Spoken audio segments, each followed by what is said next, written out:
Welcome back to Tech Tuesday on All Sides. I'm your host, Dan Fisher. Nearly 7 out of 10 U.S. parents blame technology for their parenting struggles, according to a Pew Research Center study in March, and that was before the pandemic. The shutdowns, stay-at-home orders that forced a paradigm shift to online learning and the age of hyperconnectivity. Warren Buckleitner says there are plenty of upsides, though. He is an educational psychologist who reviews children's interactive media. He is founding editor of Children's Technology Review and a regular guest on the show. Welcome back, Warren. Hi, Ann. It's good to hear you and see you. I know. We're on Zoom now. What do you make of the Pew Research study results? Was it a surprise? And it was, again, pre-pandemic. No, not at all. And as a matter of fact, I've seen many of these surveys done over the years, and the conclusion is almost always very similar, that parents see technology as a problem, and parents like to say that it's really hard to be a parent. Right. And now they just blame technology this time. Yep. But not everybody's Warren Buckleitner who has the insights that you have. I mean, for a lot of us, it is sort of a new world out there, and that's what you're there for, is to help people. Yeah, I mean, I was writing down some points to bring up, and one is don't trust experts. Right. Your child's doctor, and my kids' doctors they're trained to look for problems and diagnose, and that's kind of what they do. And many are very well intentioned, but they don't have backgrounds in child development, and so they'll say, hey, they like to say use this many set limits and so on. The best expert is the parent. There's no other person that knows the child, and that's the key, because children are so different, and so that there's no simple prescription for this type of an issue. So what are the upsides that you've found along this, how many ever months it's been, I quit counting, since the shutdowns, since the pandemic started? Yeah, so we had a really interesting collection of experts weigh in on this topic a month ago. And one of my good friends and a fellow Fred Rogers senior fellow, Chip Donahue, who was at the Erickson Institute, made a point that we should ban the term remote learning. And instead, we should think about technology as a way to mediate interactions between parents and children, and just interpersonal relationships as a whole. And I thought, wow, that's really interesting. So how can like this Zoom medium that we're on right now actually enrich and foster interactions in a good way? And so I thought that was really interesting, and I think he raises a very good point. Like, get away from the negativity and start focusing on the positive aspects of it. Right. There's strengths and weaknesses to any medium. And if you start thinking about it, there's a way, for example, when you're in Roger Wagner, another pioneer in the space of technology, has been working with students from California in the UK. Okay, so like he's a teacher. So he mentioned that it's really interesting that you can't hide in the fifth row anymore. Right. So when you're in Zoom, there's a 24-inch space between the teacher's face and the child's face. And this is a virtual space, of course, but in a way, it's a new sort of way to make eye contact and really reach into 30, 40, 300 students at the same time. And, it is interactive. It's live. So I can say, Ann, I see that you're wearing a beautiful teal shirt today. And, we can have that kind of an interaction. And I thought that was, again, it's a different kind of thing that has yet to be studied and fully understood. I was, I think I was doing a show some months ago about the impact of the shutdown and all of the everything on special education, on kids with special needs. And somebody who teaches and works with children who are on the autism spectrum said it's a surprising plus side of this was their ability to see themselves in the group in a different way. They can actually see themselves and how they're responding, and it was completely unintended consequence, but it turned out to be a very positive one. It's interesting. It's fascinating. I have one of my seniors at TCNJ is doing a project on virtual choirs, and she's exploring how to use that medium and how musicians have, used this limitation to turn it into a strength. And let's not. We need to address the 900-pound gorilla that we can't wait to get back in person. Right, of course. There's no replacement for that physical thing. And in a way, maybe after this is over, we'll really appreciate the importance of, physically being in the same space. But this has been such an amazing learning experience for every educator on all levels about how we can use this technology to flip it and try to make it a strength as much as possible. So Warren Buckleitner, my guest, just described what the show is about. He is an educational psychologist who reviews children's interactive media. He's founding editor of Children's Technology Review. We'll have a link to that on our website at allsides at WOSU.org. He's also an assistant professor at the College of New Jersey's Interactive Multimedia Program. We're talking about, kind of the upsides of what we're learning about technology and how it can help us during the pandemic. If you have a question or comment for Warren Buckleitner, give us a call, 614-292-8513, or email us at allsides at WOSU.org. While quarantining with your 2-year-old grandson, now you're not quarantining with him anymore, but you designed what you called the ultimate iPad for him. What did you set up? What did you come up with? Well, fortunately, I had a lot of apps, like 10,000. That you're just looking at, yeah. Yeah, because that's what I really do. I look at a lot of products, and I found about 20 that were developmentally appropriate for a 2-year-old, and made sure that he could accidentally discover them. So I got rid of all the clutter, and I think that's one of the things that you should think about if you're creating this ideal iPad, is that you want to make it so it matches your child's interests. So if your children have interest in animals and nature, you can put a lot of those kinds of apps on the iPad and put them on the first screen or the tray on the bottom. Now, I'm just talking about iPads. You can do the same thing for Android or a Amazon tablet as well. It's kind of like, the metaphor is it's a shelf of toys, and you want to put out toys or apps that are developmentally appropriate and match the child's interests, and also are challenging, right? So that they'll keep them going. You want to hide YouTube. Right. Because YouTube is kind of like, once they discover the buffet of, it's, imagine when we were young, Ann, if someone gave us a 1,000,000-channel TV that had perfectly clear reception, and you don't have to wiggle the rabbit ears, or there's no remote or control, fight your brothers and sisters over what you're going to watch next. Exactly. I think when you subscribe to something like Disney Plus, I was thinking about that. My daughter just got a Disney Plus subscription, and my grandson's discovered Toy Story. And remember your first Disney movie when you were young, Snow White maybe, or 101 Dalmatians, or The Lion King, or the Little Mermaid. These are such powerful experiences. Now multiply that times 1,000. Yeah. And put that 6 inches away, and you understand how powerful this is. So I think that the Pew survey is very accurate. This can be this is really power. And what you need to do as a parent is always watch your child's eyes in their hands and ask yourself, do you like what they're doing? And are they active? So, they remember the old couch potato thing, or is it that TV is going to turn? This is not a new issue, right? Right.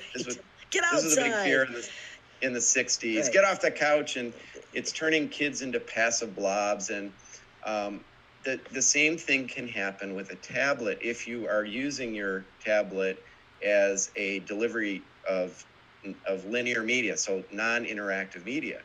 So what you have to do is make sure there's a balance. And you do that by putting a mix of high quality apps that keep their fingers and eyes busy.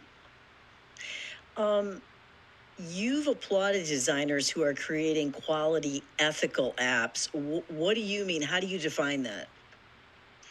Well, it's very easy. If you go into the App Store, right now I'm thinking of Apple, but the same on Google. Those are the two largest app stores and delivery systems of children's content. So I think they're the ones to discuss.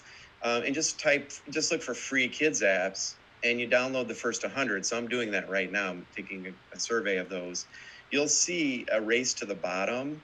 It's kind of like taking your kid into a flea market and a bunch of hawkers going, get your free puppies, feed them. Now you have to get money, real money, to buy dog food, right? That is so common. But there's a few developers who have resisted that and say, look, we are making kid experiences for children, and we're respecting the sacred space. And that's Fred Rogers' words. So we understand children are vulnerable and they're a special audience. And yeah, you can trick them, but that's not what we're about. We're about entertaining and educating them and giving them a rich experience. And so there are many developers who've paid a financial price for not going that free route and so on. You have been talking about Sago Mini in Canada for a long time, and that's one of the examples that you use of ethical developing. Tokaboka in Sweden and Sago Mini in Canada. They're actually they've merged now, and they've been purchased by the toy company Spin Master. But the studio that is run by Jason Crow, Sago Mini in Canada, you can trust that they're very tuned into child development. They kid test everything, and I put 5 of their apps. One of them is Sago Mini Fairy Tales on my grandson's iPad, and he plays it all the time. So they're great experiences for rewarding a child's activity with positive. You feel in control. It builds feelings of control. And that's really what you want to give your child when they're first using technology. Let's see. Nancy in Granville, you're on the air with Warren Buckleitner. Hi, Nancy. Hi. Go ahead. Just a comment that our granddaughter is most likely on the spectrum. She's being tested right now. But I have been Zooming with her teacher. Fewer distractions with grandma than with little sister running around. But anyway, I noticed that, Kara oftentimes avoids eye contact, but on the computer, she's really comfortable with it, and she really interacts really well with her teacher, I think more so Zooming than she might have in person. And then the other thing is, it's been interesting to me as a retired teacher to see the interaction between her and her teacher, because I didn't teach autistic children often. I did, they would be in my classroom part of the time, but I didn't do their instruction as much. So it's been really informative for me. I've enjoyed it. Interesting. It's so interesting. Nancy, thanks for sharing that. I appreciate it. Mm-hmm. Take care. Yeah, I mean, you said that we're just starting to study the impact of all of this. There's going to be so many unintended positive consequences, probably. That's just one of them.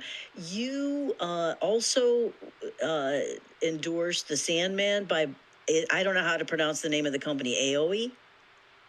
Yeah. In Germany? Ahoy. Ahoy.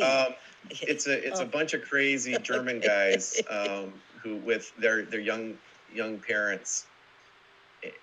I just know the males, so I think there's probably some females on staff there to do it at OHO. It's AHOII. If you do a search on the Sandman, so the Sandman is a real popular character in TV series. It's kind of like Elmo in Germany, right? So, and they got a contract with a studio over there to take their technology, their app design stuff, and make this really wonderful world that you can explore in it. And it's free because it's funded by the TV station. It's kind of like a PBS German version. Mm-hmm. But what it is, if you can discover it now, you can take your child to Germany and listen to German and play with those characters. It's kind of like a cheap field trip.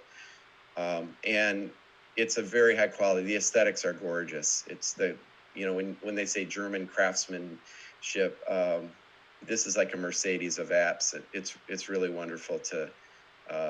So that's a recent discovery. I'm really excited about that app. The characters are shown wearing masks. How do you feel about that?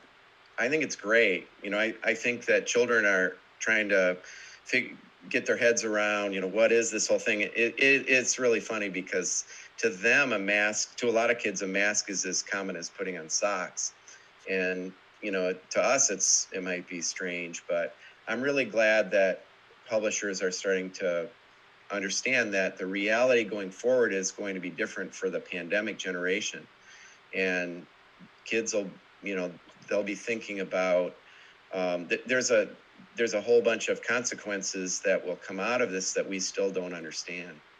I wanted to get back to what you were talking about with Apple and Google and their app stores, and you're kind of going through them now, but and how they're monetizing the technology, kind of the lowest common denominator approach, viewing children as a commodity.